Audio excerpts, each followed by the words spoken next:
those of you who have already bought one of our new School of Wok Gyoza kits, thank you very much.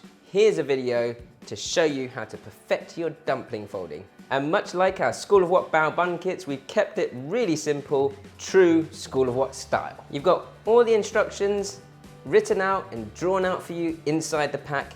It's 5 steps. Let's get cooking. Step number 1, set aside a couple of tablespoons of flour for dusting the surface later on. And then all you have to do is get your flour into a mixing bowl and 70 ml of boiling water and mix that in.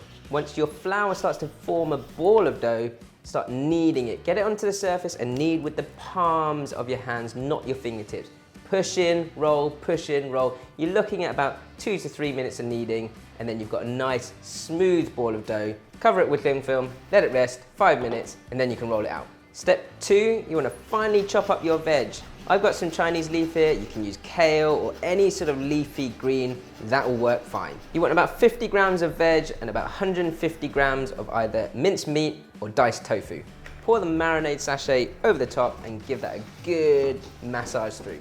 Step 3, dust your surface with that extra flour, and then you want to roll your dough out that's been resting as thin as possible. You're going for about 1 to 2 millimeters thick.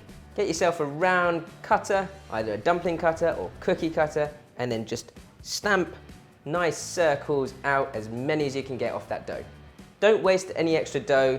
Roll it out again and stamp as many of those discs out as you can. Step number 4, folding your dumplings. Now this is actually very simple. You can keep it extra simple by just taking a teaspoon of filling into the center, folding it over itself into a semicircle and pressing down around the edges to make that sort of half moon shape.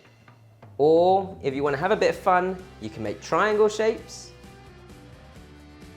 you can make square shapes, or for a simple pleat, this is what I like to call the angry frog.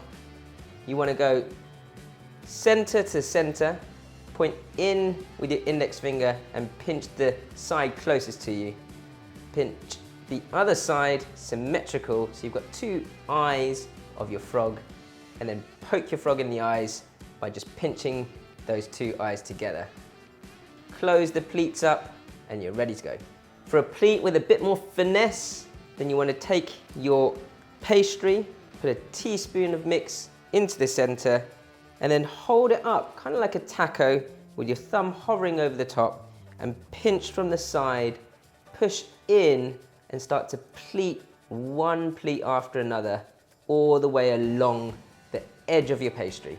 Step 5, onto the cooking. This is really simple. Get a pan of boiling hot water on the go, and then pop your dumplings in. You're going to cook them for 3 to 4 minutes.